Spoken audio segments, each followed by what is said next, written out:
අයබෝවන් voice of green eco YouTube channel එකෙන් අද මම කතා කරන්න බලාපොරොත්තු වෙන්නේ යම් කෙනෙක් තමන්ගේම කියලා ව්‍යාපාරයක් ආරම්භ කරන්න අදහස් කරනවා නම් මොන වගේ දේවල් ගැන අවධානය යොමු කර යුතුයිද කියන කාරණය.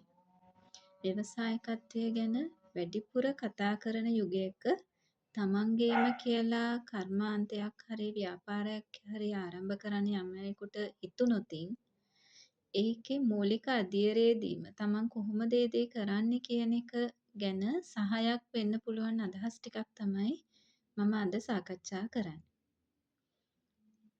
මේකෙදි මූලිකවම අවධානය යොමු කළ යුතු කාරණේ තමයි තමන් ආරම්භ කරන්න යන ව්‍යාපාරයට හෝ කර්මාන්තයට සුදුසු තැනක් තෝරගන්නේ කොහොමද කියන එක. ඒකෙදි වැදගත් වෙනවා විශේෂයෙන්ම තමන් කරන්න යන ව්‍යාපාරයේ ස්වභාවය මත ඒකට කොච්චර ඉඩක් ඕනේද කියන එක. ඒක විශේෂයෙන්ම අලෙවිසලක් වගේ දෙයක් නම් ඒකට කොච්චර ඉඩක් අපි වෙන් කළ යුතුයිද? ඖෂධ අලෙවිසලක් වගේ නම් ඒකට ප්‍රමාණවත් ඉඩ මොන ප්‍රමාණයද?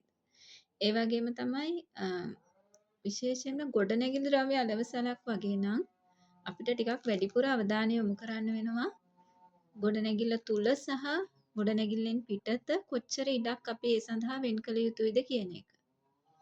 මොකද වැලි වගේ දේවල් ගොඩනැගිලි ද්‍රව්‍ය අලෙවිසලක අලෙවි කරනවනේ. ඒ වගේ වෙලාවට ඒවා ගොඩනැගිල්ලක් තුල ගබඩා කරන්න බෑ.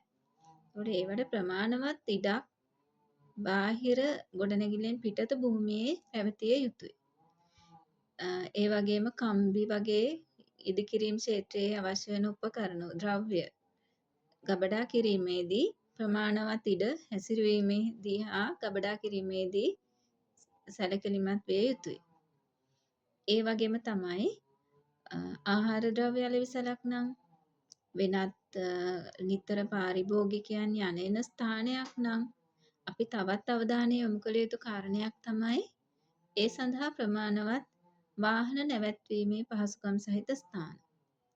විශේෂයෙන්ම ඒ පැමිණෙන පිරිසට ප්‍රමාණවත් කාලයක් අරගෙන තමන් ආව කාර්යය සපුරා ගැනීමට ප්‍රමාණවත් විදිහට වාහන නැවැත්වීමේ පහසුකම් අපේ ව්‍යාපාරික ස්ථානයේ පැවතිය යුතුයි.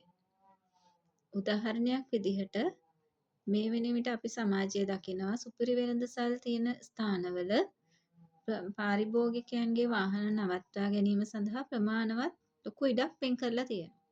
ඒකට හේතුව තමයි පැමිණෙන පාරිභෝගිකයන්ට ඇතිතරම් වෙලාවක් ගත කරලා Tamanට උවමනා දේවල් තෝරාගෙන යාමට කාලය ලබා දීම. එහෙම නැතුව සීමා සහිත වේලාවකින් අපේ වාහනේ ඉවත් කරගන්න කියලා අපිට නිවේදනය කිරීමට සිද්ධ වුණොතින් කවුරු හරි කිව්වොතින් ඒ එන පාරිභෝගිකයා කැමති නැහැ ඉක්මනින් එතනින් ඉවත් වෙලා යන්න වෙනවා නම් වෙනත් ඒ වගේ තැනකට ගිහිල්ලා තමන්ගේ කාර්යය කරගන්න යොමු වෙනවා. ඒ නිසා අපි සැලකිලිමත් විය යුතුයි වාහන නැවැත්වීමේ පහසුකම් සඳහා ප්‍රමාණවත් ඉඩක් වෙන් කරන්න ඕනි අපි කරන්න යන කාර්යයේ ස්වභාවය මත. විශේෂයෙන්ම ගොඩනැගිලි ද්‍රව්‍ය අලෙවිසලක් නම් ලොකු වාහන උමනා වෙනවා ප්‍රවාහන කටයුතු සඳහා.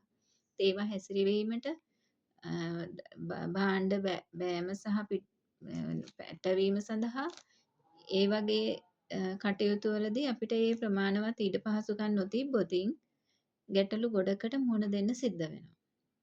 ඒ වගේම තමයි අපි කරන්න යන කාර්යය ව්‍යාපාරික ස්ථානයක් නම් ඒ සඳහා ඉක්මනින් ළඟා වීමේ ගමනාගමන පහසුකම් සහ ඕනෑම විදිහේ වාහනයක් ගමන් කරවීමේ හැකියාව පවතින මාර්ග පහසුකම් සහිත ස්ථානයක් විය යුතුයි. ජල විදුලිය යටිතල පහසුකම් තියෙනවද කියන එකත් අවධානය යොමු කළ යුතු කටයුතු වෙනවා. ඒ වගේම තමයි ඒ තෝරාගන්න භූමියේ අයිතිය නිර්වුල්භාවය ගැන අපි විශේෂ අවධානයක් යොමු කරන්න ඕනේ. ඒ මොකද අපි බදු වශයෙන් නම් යම් ගොඩනැගිල්ලක් හෝ භූමියක් ලබා ගන්නේ ඒ බදු ඉඩමේ හෝ ඒ ගොඩනැගිල්ලේ අයිතිකරුවන් කීප දෙනෙක් සිටිනවා විය හැකියි. එවන් අවස්ථාවක අපට අපේ කටයුතු කරගෙන යාමේදී අර අයිතිකරුවන් කීප දෙනෙක්ගේ අදහස්වල බලපෑම නිසා නිදහසේ එම ස්ථානය භාවිතා කිරීමේ සීමාවල් ඇතිවිය හැකියි.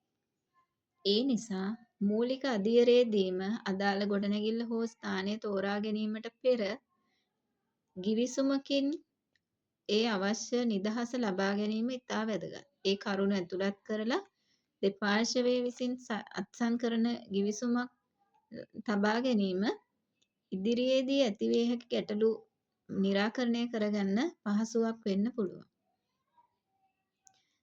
ඒ වගේම තමයි අපි භාවිතා කරන්න අදහස් කරන භූමිය මොන වගේ තැනකද පිහිටලා තියෙන්නේ. විශේෂයෙන්ම ප්‍රධාන මාර්ගයක් ආසන්නයේ පවතින ඉඩමක් නම් ඉදිරියේදී ඒ මාර්ගය පුළුල් කිරීමේ හැකියාව තියෙන්න පුළුවන්. සමහර පාරවල් වල අපි දැකලා තියෙනවා මාර්ග සංවර්ධන අධිකාරිය මගින් සලකුණු කරන ලද ස්ථාන පවතිනවා. ඒ කියන්නේ ඉදිරියේදී මෑත අනාගතයේ හෝ නුදුරු අනාගතයේ හෝ තව වසර කිහිපයකින් හෝ එම මාර්ගය පුළුල් කිරීම සඳහා යෝජනා වී ඇති බවට සටහන් තමයි සලකුණු තමයි ගොඩක් තැන්වල අපි ඒ කහ පැහැති කණුවක් සහිත සලකුණකින් අපි දකින්නේ. අපි අවධානය යොමු කරන්න ඕනි අපි තෝරගන්න ඉඩම හෝ ගොඩනැගිල්ල පිහිටි ස්ථානය මාර්ගයේ වැඩි දියුණු කිරීම සඳහා භාජනය විය හැකි නම් දවසකදී අපේ ව්‍යාපාරික ස්ථානය එම ස්ථානයේ පවත්වාගෙන යාමේ අභියෝගයක්කට මුහුණ දෙන්න සිද්ධ වෙන්න පුළුවන්. මොකද මාර්ගය පුළුල් කිරීමේදී අපිට දැනට පවතින ඉඩ ප්‍රමාණය නැතිවීම නිසා වාහන නවත්වීමට නොහැකි වෙන්න පුළුවන්.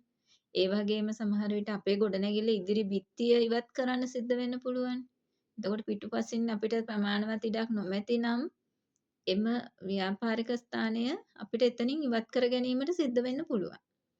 ඒ වගේ අවස්ථාවකදී අපිට ආර්ථිකමය වශයෙන් සමහර විට පාඩු සිද්ධ වෙන්නත් පුළුවන්. ඒ නිසා ඒ ගැනත් අවධානය යොමු කරලා එවන් ගැටලු ඉදිරියේදී ඇතිවනවාද කියන දේවල් සැකහැර දැනගෙන අපේ කටයුතු ආරම්භ කිරීම අපිට අපේ ජීවිතයේ දියුණුව කරා යන ගමනේදී පහසු විය හැකියි. මේ කාරණේ තවදුරටත් මම සාකච්ඡා කරන්න බලාපොරොත්තු වෙනවා. මේකේ තව ගොඩක් දේවල් තියෙනවා කතා කර යුතු මාතෘකා.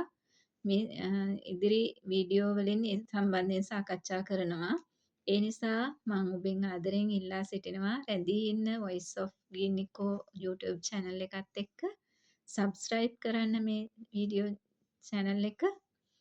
ඔබ තොරතුරු ඔබ ලබා ගන්නවා වගේම තවත් ඔබේ යාළුවන් අතර මේක හුවමාරු කරගන්නත් කියලා මම ඔබෙන් ආදරෙන් ඉල්ලා සිටිනවා.